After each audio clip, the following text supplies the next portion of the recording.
What is going on, guys? It's Bucky and welcome to your 29th C++ tutorial. And in this tutorial I'm going to be talking to you guys about something called scope. I can't remember if I talked to you guys about scope already, but I need to talk to you guys about it again anyways. I'm going to be talking to you guys about scope, not the mouthwash, a little bit different, and also something called the Unary scope resolution operator. But I call it the colon colon because, whenever we're typing it, it's just a colon colon. So let's go ahead and first let me build another function aside from main. I'm just going to build another function called Bucky, and all this is going to do is, well, we won't even have it do anything yet. So right now we have two functions, main and Bucky. They're both good to go.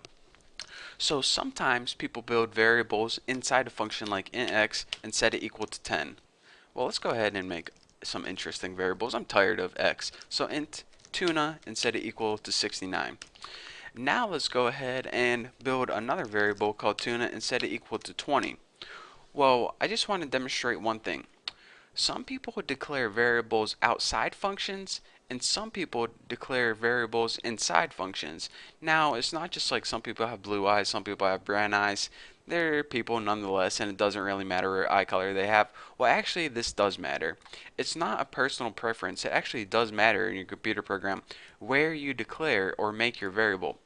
Whenever you make your variable outside the functions, then every single function can access this tune variable. So this function can use it, Bucky can use it. Every function has access to this variable.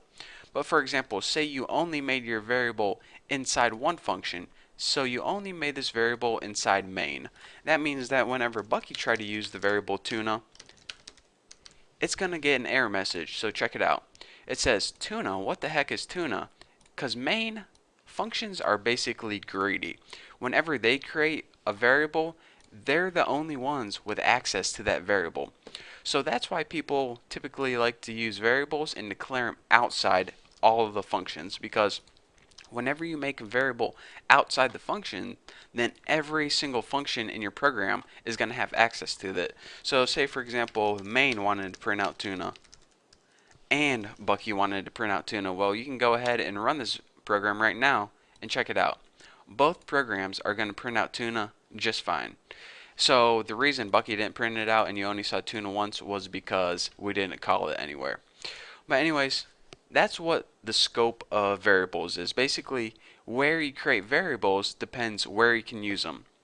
So if you declare a variable in here, only main can use it. If you make one in here, only Bucky can use it. If you declare outside, both the functions can use it.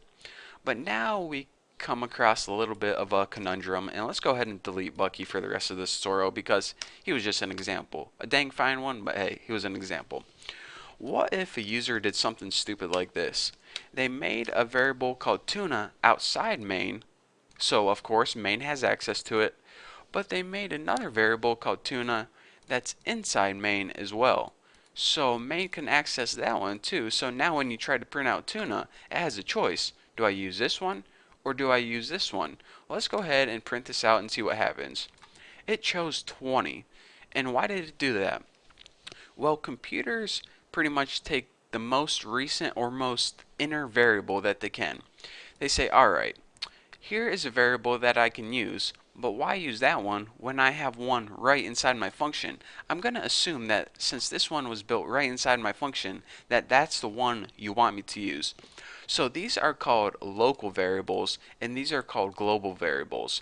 And when it has the choice, it's always going to choose that local variable. So you're saying, alright, let's go ahead and say that I'm building a function just like this, and I want to call both of these variables tuna, but I actually want to use this variable tuna out here. Well, how do I tell my program that, alright, I know you have a local variable called tuna, but I want you to use this one?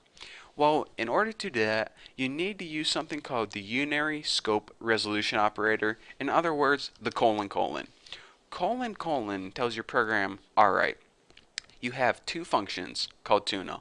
One of them is local and one of them is global. Whenever you have this colon colon before tuna, that means use the global tuna. In other words, use the tuna outside your function. So now whenever you run the program, check it out. It uses that global tuna instead of the local tuna. And the reason people actually do this is because when they have variables with the same name of different data types, that's when it comes in handy. So for example, if you had an int tuna and a double tuna and you ran it, it would use the double tuna, which is 20. But if you use that colon colon, which is called, again, the unary scope resolution operator, if you're taking a test or something, then it uses the 69. So I just don't want to show you guys if you're stupid and put int twice. People typically write variables with the same name whenever they're using different data types. So just wanted to point that out. So what to take away from this tutorial: whenever you create a variable inside a function, you can only use that variable inside the function where you created it. You can't use it inside any other function. Whenever you create a variable outside a function, you can use it in any function in your entire program. So if we had another function called Bucky and another one called Tony and another one called Jessica, we can use this tuna in all of those functions. So that's why you can decide whether it makes this outside or inside your function. And the last thing I want you guys to remember from this tutorial: whenever you have two variables with the same name, one is local and one is global, and you want to use the global variable in your function, you need to use this dot dot or colon colon unary resolution operator, whatever the heck you want to call it. It's two colons before your variable, and that tells C++, hey C++, I know I have a variable in here, but I want to use this one, the global variable, instead. And if you remember these three rules, you'll be good to go. So that's all I have for you guys for this tutorial. Again, basically a really easy tutorial, just a little weird concept that you have to understand. So thank you guys for watching. Don't forget to subscribe, and I will see you guys in the next video.